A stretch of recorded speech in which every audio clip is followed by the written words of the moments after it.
हरदोई सदर तहसील के ग्राम भीटादानपुर के कई ग्रामीणों ने जिला प्रशासन के पास पहुंचकर एक ज्ञापन दिया। ग्रामीणों का आरोप है कि लेखपाल व एसडीएम तहसीलदार ने उनके बने हुए मकानों पर जेसीबी चलाकर उन्हें ध्वस्त कर दिया।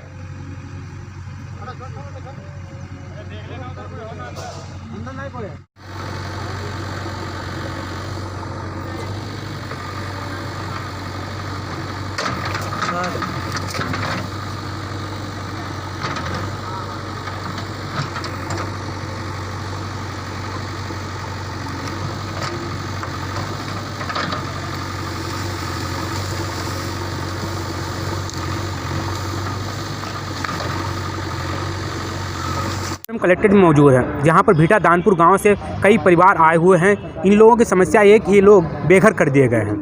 कड़ाके की सर्दी पड़ रही और इस सर्दी में ये लोग खुले आसमान के नीचे रहने को विवश हैं। हम इन लोगों से जानते हैं ये लोग क्यों बेघर हुए हैं। दादी, क्या नाम है आपका? क्यों आई हैं यहाँ? हमारा नाम प्रेमा देवी है। क्यों आई हैं यहाँ? हमारे अपनी परेशानी में हमारे मकान गिर गए हैं, तो हम आए हैं। हमारे बहुत परेशानी, हम सर्दी में रह रहे हैं। हमारे न खाने को, न बनाने को, न रहने को कुछ भी नहीं रहा है। किसने गिराए हैं आपके मकान? हमारे मकान गिराए हैं, बिल्लो जल लेके आ रहे हैं। हम ना जाने दिखाओ ले कपाल प्रधान ये सब जन हमारे आ रहे हैं। हम का बताइए। भैया, क्या नाम है आपका? कहाँ से आए हैं? जी आसाराम मेरा नाम है। भीटादान से मैं आया हूँ। मैं ग्राम समाज की भूमि पर रह रहा था 15-20 साल से, और मेरा सब दलित परिवार है। और इस कड़ाके की सर्दी में बच्चे और जानवर सहित परेशान हो रहे हैं। कोई सहारा नहीं मिला शासन प्रशासन से, जो कि भीटादान में ग्राम समाज की भूमि पर कम से कम 200 मकान बने हैं। माफिया लोगों के, अच्छी संपत्ति वालों लोगों के और दलितों के मकान गिरा दिए गए हैं। इसके लिए कोई शासन प्रशासन से सुनवाई नहीं हो रही है। इससे पहले कभी आपने कोई शिकायत की थी? जी 9/12 को की थी। क्या किस लिए आई हैं? आज ये दलित बिरादरी के लोग हैं, इनके मकान तोड़ दिए गए जिला प्रशासन के द्वारा।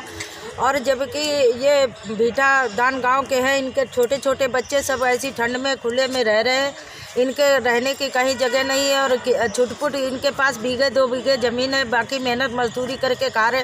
छोटे किसान हैं, दलित हैं, लेकिन इस सरकार द्वारा इनके ऊपर अत्याचार किया जा रहा है। एक तरफ माननीय मुख्यमंत्री जी द्वारा ये कहा जा रहा है कि कोई भी दलित किसी भी ज़मीन से नहीं हटाए जाएंगे, उनको नहीं निकाला जाएगा। दूसरी तरफ प्रशासन के अधिकारी एसडीएम महोदया ने जाकर और इनका बिना कोई सूचना, बिना कोई नोटिस, सिर्फ दलितों के ही मकान टूटे गए। बाकी वहाँ पर 200-250 और अन्य मकान हैं, उनको किसी ने छुआ नहीं, ना हाथ लगाया। और का नाम है इन्हीं को बेघर कर दिया गया है। और ऐसी ठंड में ये सब महिलाएं अपने बच्चों को लिए अपने परिवार के साथ दर-बदर भटक रही हैं। आज कई दिन से, एक दिन पहले भी प्रार्थना पत्र दे गई, लेकिन कोई सुनवाई नहीं हुई।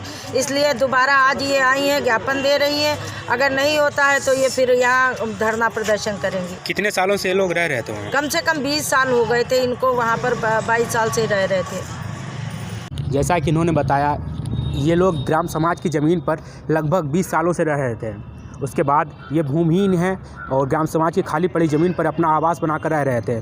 इनकी झोपड़ी जो थी, वहाँ लेखपाल व तहसीलदार मौके पहुँचे। उन्होंने बिना इनको सूचना किए हुए इनकी झोपड़ी पर बुलडोजर चला दिया और अब ये लोग बेघर हो गए। जिला प्रशासन के पास आकर ये लोग गुहार लगा रहे हैं ताकि इन लोगों जो बेघर किए गए हैं कि इनको रहने के लिए आवास चाहिए।